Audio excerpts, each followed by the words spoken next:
Bom dia, oitavo ano. Tudo bem com vocês, gente?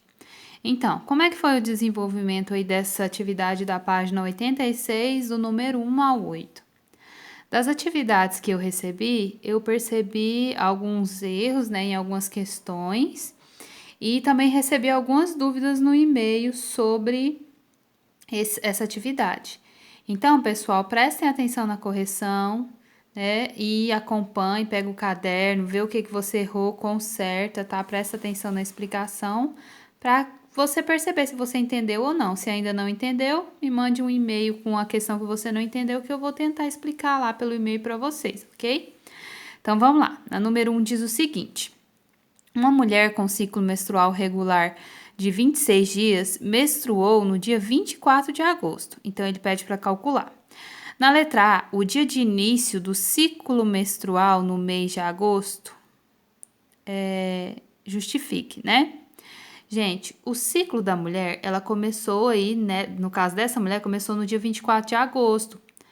Porque lá mesmo no enunciado fala que ela menstruou no dia 24 de agosto, porque o início do ciclo menstrual é no primeiro dia da menstruação. Então, se ela menstruou no dia 13, o início do ciclo vai ser no dia 13. Se ela menstruou no dia 17, o início do ciclo vai ser no dia 17. No caso desse exemplo aí, ela menstruou no dia 24, então o início do ciclo vai ser no dia 24 de agosto, tá? Letra B. A data provável da última ovulação, justifique.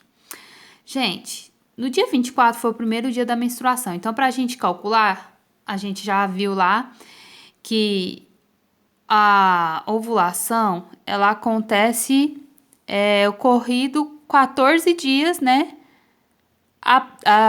Após a menstruação ou antes da da próxima menstruação, né? Então, 14 dias, menstruou, conta 14 dias, a mulher tá no período fértil dela. Então, pra gente calcular lá o dia, né, da provável ovulação dela, a gente vai pegar 24, que foi o primeiro dia que ela ovulou, que ela menstruou, desculpa, menos 14, né, que é o período entre uma menstruação, né, e a próxima menstruação. Então, 24 menos 14 vai dar dia 10 de agosto. Então, 10 de agosto foi a provável data da ovulação dessa mulher com esse ciclo, né? Letra C. Período fértil no mês de agosto. Justifique. Gente, o período fértil, ele engloba 3 ou 4 dias antes do dia da ovulação e 3 ou 4 dias depois do dia da ovulação. Né? Então, a gente viu aí que essa mulher, a provável data da ovulação dela foi dia 10. Então, gente, esse período aí fértil dessa mulher vai englobar entre os dias 6 e 14 de agosto, né? Que corresponde a 4 dias antes e 4 dias depois da data provável da ovulação. Para assim, se ela não tiver querendo engravidar, nessa época aí, nesses dias, é mais seguro fazer 4 dias do que 3, né? Porque o espermatozoide ele dura cerca de 3 dias no corpo da mulher, mas vamos garantir 4 dias, né? Então, 4 dias antes, 4 dias depois. Então, o período fértil dessa mulher vai ser de 6 a 14 de agosto, tá? Número 2, vou colocar lá no gráfico para vocês verem, a gente vai precisar dar uma analisada no gráfico da número 2, tá? Pessoal, aí eles pedem para a gente analisar o gráfico da número 2 e responder, né, as questões. Então, aqui nesse gráfico, ele mostra aqui a temperatura no decorrer dos dias. E aí tem uma legendinha aqui onde está o X, que é os dias que a mulher menstruou. Onde tá essas bolinhas aqui, ó, é a temperatura do dia da mulher. Onde está esse asterisco é a data provável da ovulação. E onde está esses círculozinhos aqui foi os dias que a mulher teve relação sexual. Então, na letra A, pergunta assim, ó, qual foi a duração do período menstrual? Então, a gente viu aqui, ó, que o xizinho marca o período menstrual. Então, olha, quantos dias que durou, né, o período menstrual? 1, 2, 3, 4. Então, durou 4 dias a menstruação da mulher, né? Na letra A. Em que dia do ciclo ocorreu a ovulação? O asterisco não indica a ovulação? Então, aqui, ó, o asterisco está no dia 14. Então, a ovulação da mulher ocorreu no dia 14, ok? A letra C. A letra C diz o seguinte: qual era a temperatura da mulher no dia da ovulação? Então, a temperatura não é esse pontinho preto aqui, ó, tá vendo aqui na legenda? Então, no dia da ovulação, a gente vai olhar a temperatura da mulher, estava 36,3 graus Celsius, ok? Na letra D, a mulher assinalou no gráfico 2 dias em que ela teve relação sexual. É possível que ela tenha engravidado? Então, vamos lá. Ela teve relação sexual no dia 7 do mês, né? E no dia 21 do mês. Gente, será que ela tinha possibilidade de engravidar? Essa possibilidade é pouco provável, porque se a gente for olhar aqui, ó, ela ovulou nesse dia.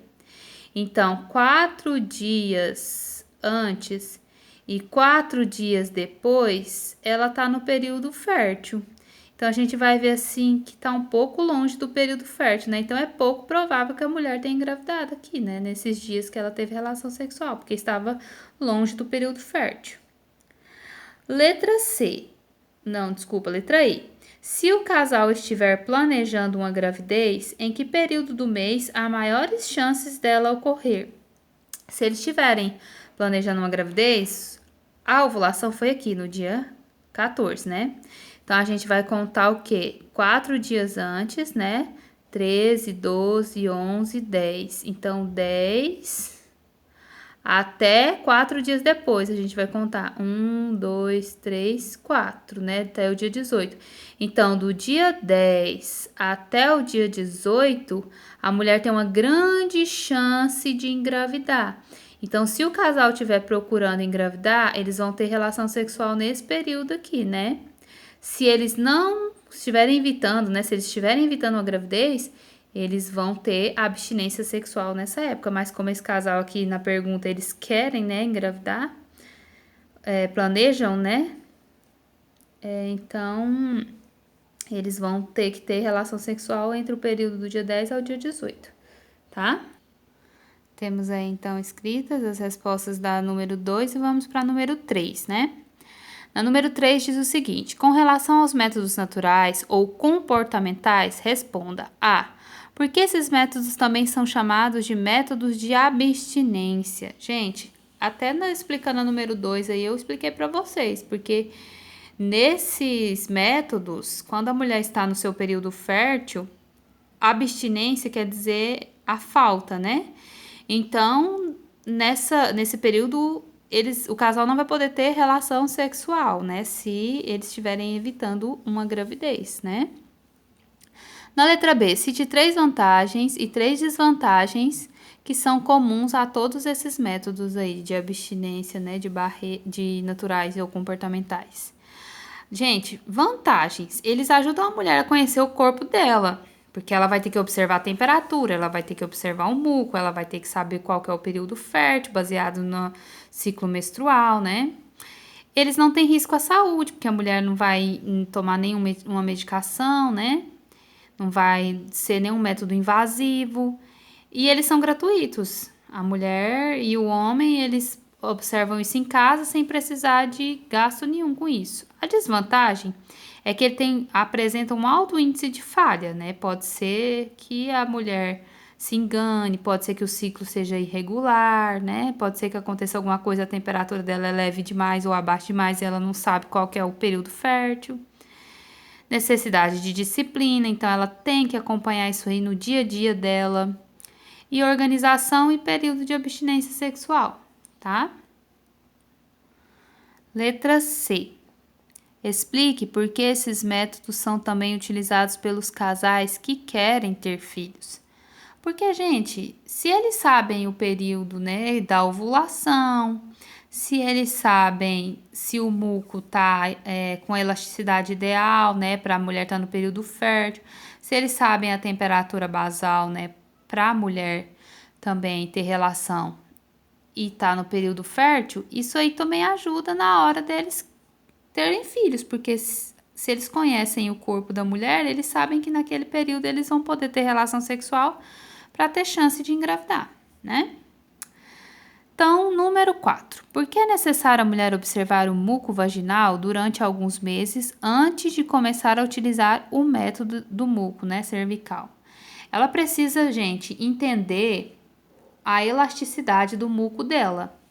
Então, se ele tá muito elástico, se ele tá pouco elástico, se ele tá pouco elástico, quer dizer que ela ainda não tá no seu período fértil. Se ele tá muito elástico, quer dizer que ela está no seu período fértil. Então, ela tem que observar uns meses antes até ela entender essa elasticidade. Aí sim ela poder utilizar esse método, tá? A número 5. Identifique as frases incorretas e reescreva-as corretamente. A camisinha masculina ou feminina é o único método contraceptivo capaz de prevenir as DSTs? Sim, gente. Até então, o que nós temos de conhecimento é que a camisinha, né, o preservativo, é o único método anticoncepcional que também previne as infecções sexualmente transmissíveis, tá? Letra B.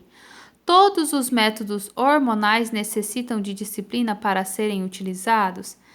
Não, gente, a gente sabe que a pílula anticoncepcional, que é uma coisa que tem que tomar todos os dias, ela precisa de ter uma disciplina. Os demais, eles são mais práticos, por exemplo, o adesivo, né, que dura uma semana, as injeções que duram até 3 meses. Não é uma coisa que a mulher tem que se preocupar no cotidiano, né? Somente com a pílula anticoncepcional, que ela tem que tomar todos os dias, uma cartela com 21 comprimidos. Tomou os 21 comprimidos, ela vai esperar 7 dias, que é o tempo da menstruação, e volta a tomar novamente, né? C. O diafragma é um método cirúrgico que não pode ser utilizado por mulheres virgens ou que tiveram bebê há pouco tempo. Essa afirmação é verdadeira, porque o método do diafragma ele é um método invasivo, que nas mulheres virgens podem romper o ímen. E nas mulheres que tiveram bebê há pouco tempo, a mulher ela vai soltando alguns resquícios lá da gravidez, né, restante de placenta. E se ela coloca o diafragma vai impedir com que ela solte esses restos da gravidez e pode causar uma infecção, né? 6. Explique por que há necessidade de acompanhamento médico para a utilização dos métodos contraceptivos hormonais. Gente, os métodos contraceptivos hormonais, eles têm muitas contraindicações. Então, se, por exemplo, a mulher tiver histórico de trombose na família, ela pode correr risco tomando anticoncepcional, porque ela pode ter uma embolia pulmonar, ela pode ter uma trombose, né? E isso é muito sério, ataque cardíaco, né? Cardiovascular. Então, precisa de um acompanhamento médico para fazer exame, para saber se ela pode ou não tomar o anticoncepcional, qual é o anticoncepcional mais indicado, né? Para o organismo dela. 7. Observe a embalagem de camisinha na fotografia, que informações devem ser observadas antes de utilizar o produto. Gente, antes de utilizar uma camisinha, um preservativo, é necessário ver a data de validade, assim como qualquer produto, né? E se tem o selo do Inmetro. O selo do Inmetro é o que garante a qualidade, né, do produto. 8. Explique o que é vasectomia e quais as suas consequências com relação à capacidade de ereção e ejaculação. Gente, a gente sabe que a vasectomia é um método contraceptivo cirúrgico, onde tem um corte feito, né, lá nos canais deferentes e aí bloqueia a passagem dos espermatozoides. Aí o que acontece? Os espermatozoides ficam retidos nos testículos e são absorvidos pelo próprio corpo. O indivíduo ele não vai ter problema com ereção nem ejaculação, ele vai ejacular normal, porém, lá no sêmen da ejaculação não tem mais espermatozoide, né? O espermatozoide ele vai ficar no testículo. Pessoal, eu espero que vocês tenham entendido. Se não entendeu alguma coisa, né? Se teve ainda alguma dúvida em alguma dessas atividades, me mande um e-mail, não fique com dúvida, tá? Pessoal, preciso que vocês entendam esse conteúdo para a gente dar continuidade ao próximo, ok? Um beijo, até mais!